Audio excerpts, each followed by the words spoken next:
It was November 16th, 2006.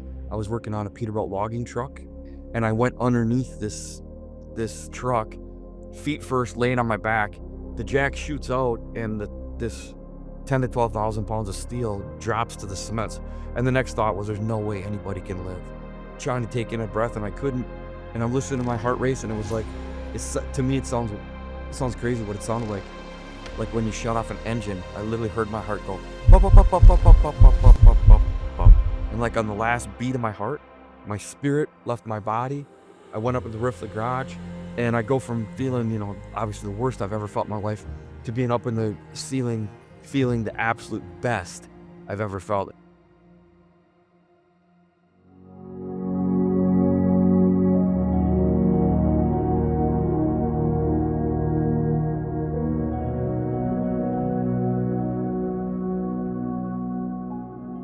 I had a mobile repair business where I did on-site diesel repair, and it was November 16th, 2006.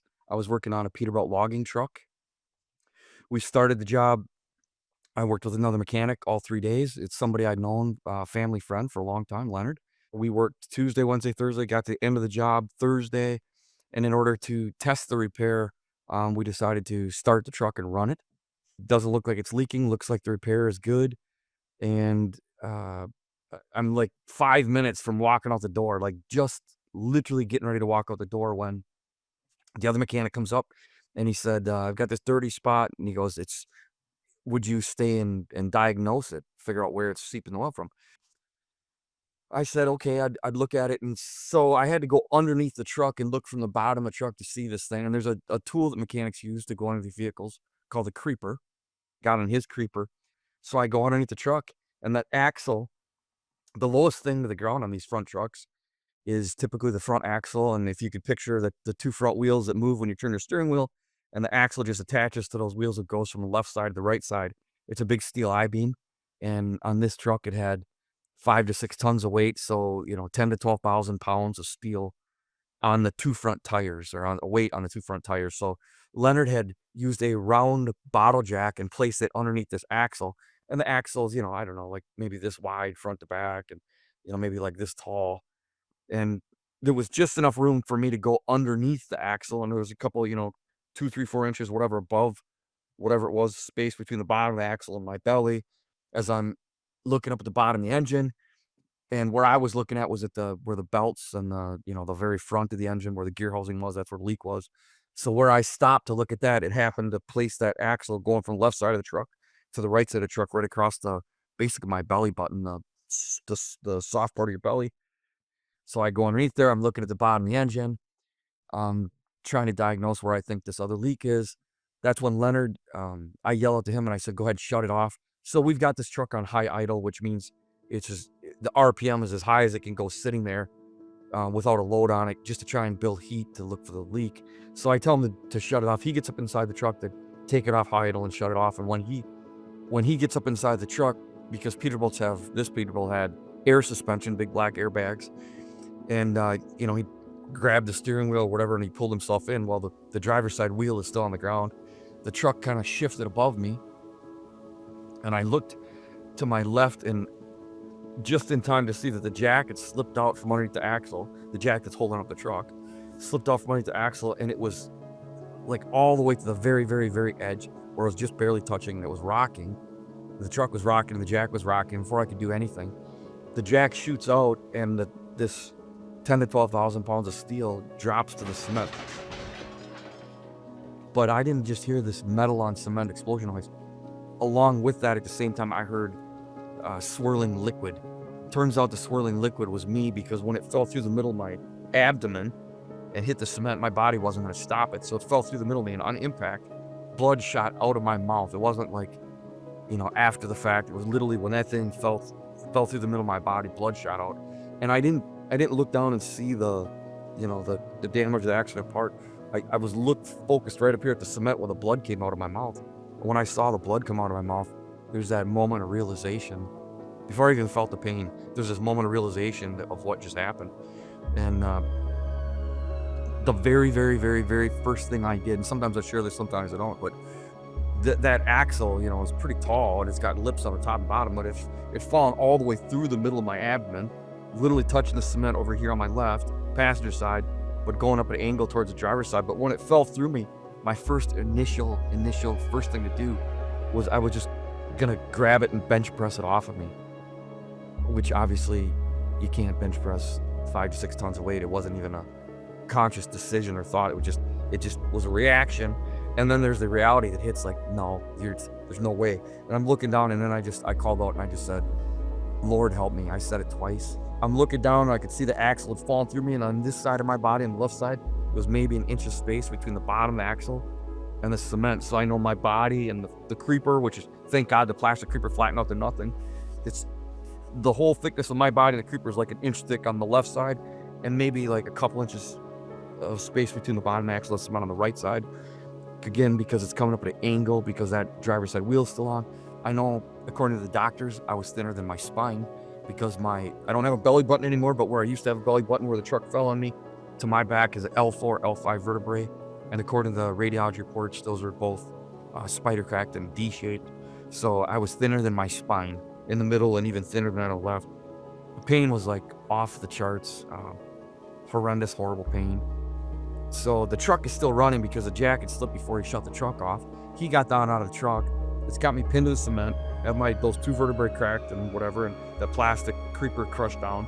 So the bumper's behind my head, and he's looking at me from the bottom of underneath the bumper, and I'm looking back at him. And sometimes when somebody sees something really scary or bad, they go into shock, and then they'll freeze up, and that's exactly what happened. I'm looking at him, and he's looking at me, and he's not doing anything. And I'm looking at him, he's not doing anything. And I started saying, shut it off, call 911, all the stuff I was saying. Because this thing was still running, it was vibrating, it felt like it was sawing me in half. So I'm begging him to shut it off. He shut the truck off, he's called 911. He knows they're not going to be there right away. He goes and gets the jack. He can't put the jack back underneath the axle because the axle's on the cement. So he was trying to find a place to put the jack to get it off my body. And the only thing he could come up with was, on each side of the truck in the front, there's a big leaf spring. That's the front suspension. And it attaches the frame up at the top. It arches down, and then it attaches that axle. And it comes back up in the back. And it, kind of like, it's a big arc like this. And it's so that leaf spring's attached to the axle. It's on the cement. It's through the middle of my body. So he put the jack underneath the arch of the front of that leaf spring over my left side or passenger side. And you don't want to ever jack something up on an arch because it's just going to slip. So I was begging him not to jack it up there because it's just going to slip. So as he's pumping the handle, that's exactly what's happening. The jack is slipping. And I'm saying, please don't jack it up there. And he's saying it's the only spot he's got. And finally, the edge of the jack caught on a little bracket on that stack of leaves. And now it started coming up. And he's pumped with each little pump, it's coming up. So he gets the truck up off of my body. And once he got the truck up off of my body, I'm able to see my whole top to bottom for the first time. And what I saw was at the edge of my ribs, where the edge of, so I had a work uniform, mechanic's uniform, 2 pockets here, the name of my company, Bruce's Mobile Service, blah, blah, blah.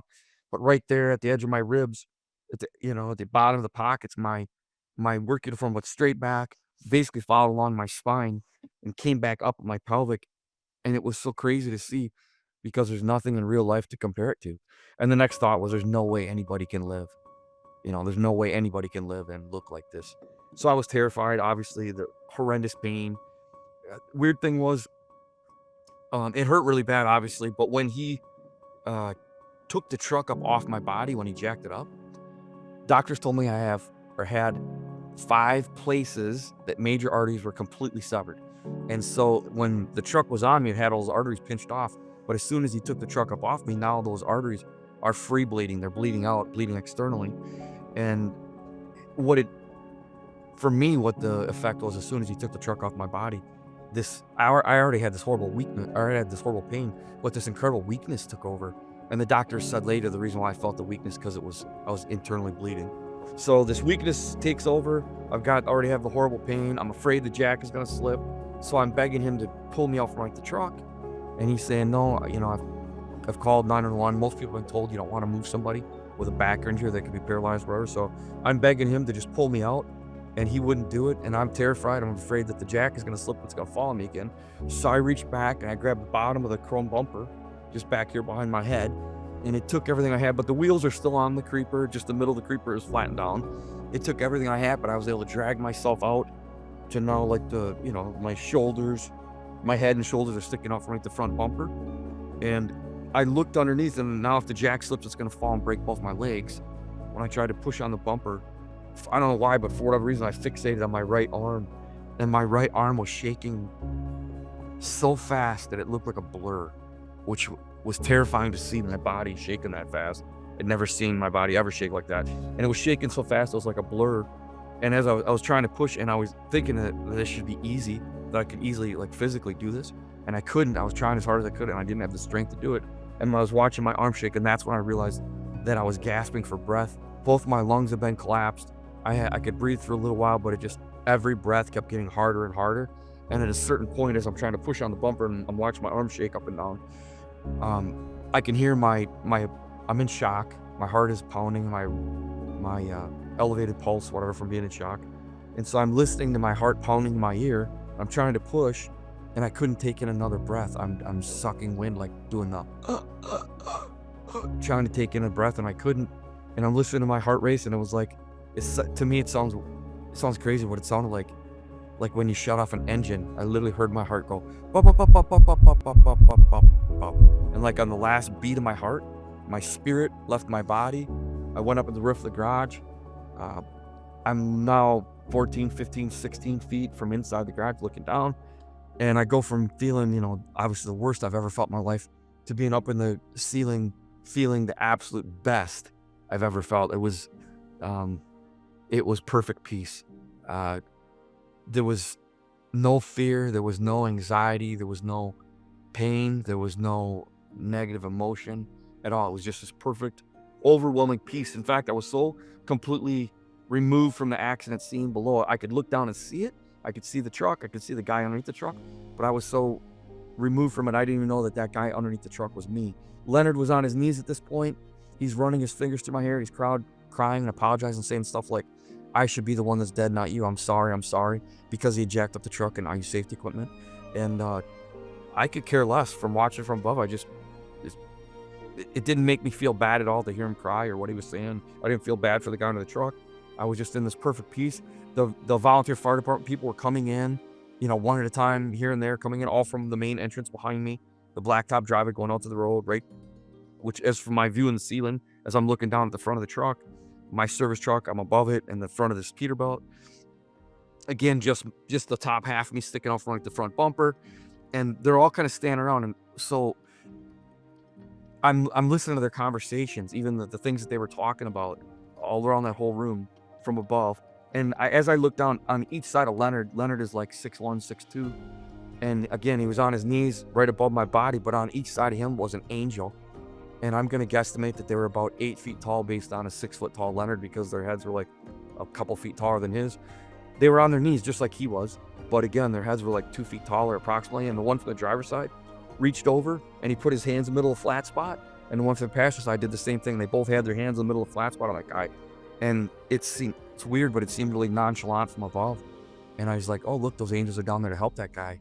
So the only woman, she was a red-haired woman, the only woman, and then this gray-haired guy came in the back door of the shop. She gets down between the angels. Leonard moves as I'm looking from above. Leonard moves to the driver's side corner, and she's feeling for a pulse. And then as I'm looking from above on the passenger side corner were two of the people from the fire department, and one of them was a big burly guy in what I call farmer bibs, the grayish bibs with the dark blue stripes. And I remember he had his arms crossed, and then there was a little guy next to him. And the big guy says to her, the guy in the farmer bib says to her, it's too late, he's already passed. And she's feeling for a pulse. And so they're not going to do CPR because I have a massive chest injury. So that's why they had just stood back. And when I quit breathing, they didn't do CPR. So Leonard was crying. He was doing what he was doing. She shows up because she's one of the last two people there. She didn't know what had happened before she got there. So she's feeling for a pulse, kind of like looking around, why is nobody doing anything? And he says to her again, I watched her above, listen to it. He says to her again, it's too late, he's already passed. She keeps feeling for a pulse, ignoring him. And she says, what's his name? And that's when Leonard, as I'm looking down over here on the driver's side, he says, Bruce Vanetta. And I watch this lady, and she starts doing this. She starts slapping that guy in the face down there. And the angel's on each side of her. She's between them, just like Leonard had been. And she's slapping that guy in the face, and she's saying, Bruce Vanetta, come back. come back. She kept saying it louder and louder. Everybody that was all standing around, all the people in the garage, the other volunteer fire department people, who were all like respectfully, quietly talking, when she started doing that, they all quit talking and turned and looked at her like, what are you doing, crazy lady? And she just kept getting more emphatic, louder and louder. And all of a sudden my spirit started creeping down from the ceiling. And the only way I can describe it, it was like, every time she said Bruce Dunn, it sounded familiar, but I wouldn't have said like, I wouldn't have known that that was my name. But anyway, so my spirit goes back into my body, and I go from feeling the best I've ever felt to now feeling the worst I've ever felt. It hurts so bad. And I said, oh, a 4-letter word that means fertilizer, oh blank, I'm the guy that's underneath the truck. And then it all came back to me. And I remembered the truck fell on me, and now I realized, okay, it fell on me, and then my spirit was up here, and I'm realizing everything that happened, and it just hurts so bad. And I was like, you know what? No way. I don't want this. It hurts too bad. And when I made that choice or that decision, I don't want this, my heart stopped. My spirit left my body. I went back up the roof of the garage, back to perfect peace. Now I'm looking down. I can see the angels. I can see this lady. Her name's Shannon.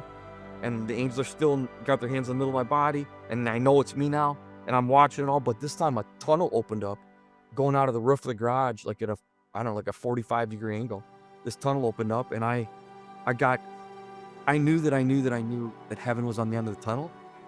It was a bright light on the end of it, and I got in the tunnel, happy to go meet Jesus, happy to go, and that's what I was thinking. I'm going to meet Jesus, I'm going to heaven. And I got in the tunnel, I started going away towards it. I felt like I got about halfway there when this lady, she was praying that God would bring me back to life. So she's praying to Jesus that he'd bring back to life. My spirit goes back in, my heart starts again the second time, and I looked on my left and my right for the angels, and I couldn't see them with my earth eyes, and it really scared me because it hurt so bad. And, the pain was so crazy. And I was thinking, well, God, why would you take the angels away now? Because I really need them. But I couldn't see them at all. I couldn't, there was nothing there with these eyes, just her face. And it was like, oh man, I remember closing my eyes and saying, oh, this hurts. Again, this hurts too bad. I can't take it. And that's when I know that God spoke to me. I didn't see anything, but I just heard this still small whisper. And the first thing that struck me, it was very calm. Like, he was not freaking out at all. It was like perfect serenity, perfect calmness. And he just very, very calmly, this voice said to me, and it was weird because it was like a voice I knew, but anyway, it was very familiar. And the voice just said simply this: if you want to live, you're going to have to fight, and it's going to be a hard fight. And that's it. It was like, there was no Bible, nothing. I mean, just that's it. It's all it said was, if you want to live, you're going to have to fight, and it's going to be a hard fight. So God knew, obviously he knows everything. He knew I'd spend the next year in the hospital. He knew I'd have to learn to walk again and read again and write again. And he knew there'd be so many days in the hospital when they're rehab and all the surgeries. And he knew I would just be begging him to let me die so many times. He knew all that. And so he said, if you want to live, you're going to have to fight. It's going to be a hard fight. I responded with this: screw it. I don't want to live. I don't want to fight. It hurts too much. I believe God's a God of free will. And because he's a God of free will, my heart stopped. My spirit left. I went back up the roof of the garage the third and final time. The tunnel opened up. I got in the tunnel, and I started going away to meet Jesus, happy and excited to be out of this world. And I felt like I was like halfway there when I hear this: Bruce trying to come back. It's this lady, Shannon. My spirit comes back into my body, I get pulled back out of the tunnel the second time. I look, I can see the angels again. In the spirit, my heart, my spirit goes back to my body. My heart starts miraculously the third time, and her face was right here, and she's looking at me, and she says, "Mister, you're on the verge of life and death." And I'm thinking, lady, you have no idea. And then she says, what do you have to fight for? Do you have a wife? Do you have kids? Do you have anything to fight for? And at that point, I knew that it was God talking through her. Even then, right at that moment, I knew it was that same voice, that same whisper, but it was talking through her now and reminding me about Lori and the kids. If it was up to me, I wouldn't be here. I wouldn't have come back. I would have been gone. So God knew that I had to have something else to fight other than for me. So they ended up med flighting me to our state's biggest trauma center, 2.5-hour drive from my home. They operated on me that night. They brought in the head doctor who got called in from home. He operated on me. They put just the arteries back together. They put in 3 times the amount of blood that the body holds when it was all said and done. But bottom line, it was over It was over 2.5 hours from the point the truck fell on me at roughly 6:15 until they began to operate on me at that hospital. And I had 5 places that major arteries were severed. So doctors say I'm the only one they could find in the world that's ever lived after having major arteries severed in 5 places, because your small intestines are basically right underneath your belly button. When the truck fell on me, it destroyed all my small intestines. They saved 2 pieces. They removed all my small intestines except for 2 pieces. They made a stomach, made a duodenum, made some parts out of intestine for me. I lost 65 pounds from the point of the truck falling on me until, you know, early to middle 7. I was 65 pounds less.